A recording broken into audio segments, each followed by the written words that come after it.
Hi, Charlie. I don't know if you remember me or not, but I'm Marshall's cousin, Paul. And you weren't that good a fuck. I'd like to start off by thanking Cousin Marshall for allowing me to spend a few minutes with you this evening.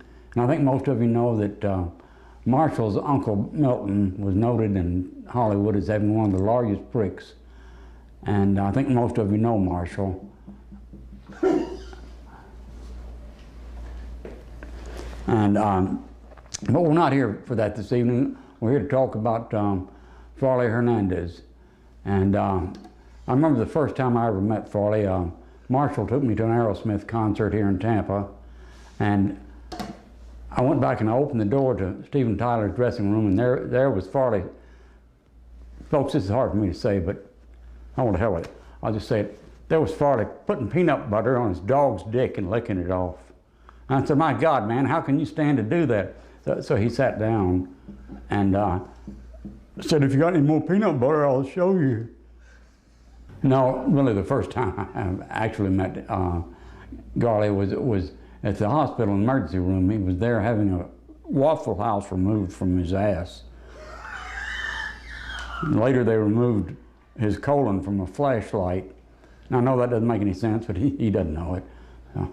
And we're here to honor Farley this evening, a man whose good looks, charm, personality, and intelligence are only exceeded by his humbleness and his deep and compassionate love for God, country, and Boy Scouts.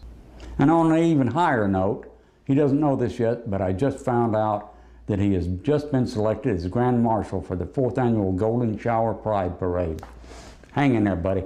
Oh, and before we go on, I want to clear up one thing about Carly's sexuality. He is not a faggot. He only plays one in the men's room. And after that show, Marshall and Darley and I stopped by a bar, and Carly had too much to drink, and he really started acting stupid as hell. And the bartender told him finally, just sit down and act your age, so he went to sleep with shit in his pants. Barley went to the doctor the other day to see about getting Viagra, and he asked the doctor if he was healthy enough for sexual activity, and the doctor said sure, and bent him over and fucked him in the ass.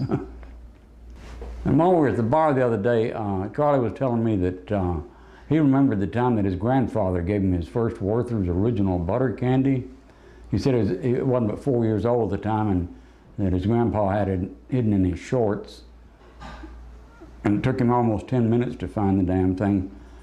He said he thought he'd found it a couple of times, but then he remembered, wait a minute, butter candy's not that salty. Carly loves to do impressions, and he taught me some of his, and I'd like to do them for you.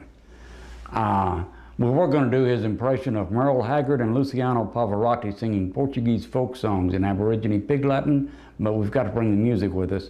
So, first of all, here's his impression of a hair-lipped frog. Thank you. His impression of a hieroglyphic speed reader. His impression of his 5th grade school teacher, Mr. Henderson. All right, Charlie, you pull your pants back up and don't tell anyone about this. Vincent van Gogh's mother. You never listen to me, Vinny. Everything I say to you goes in one ear, not that gash on the other side of your fucking head. Bob Dole. Masturbating.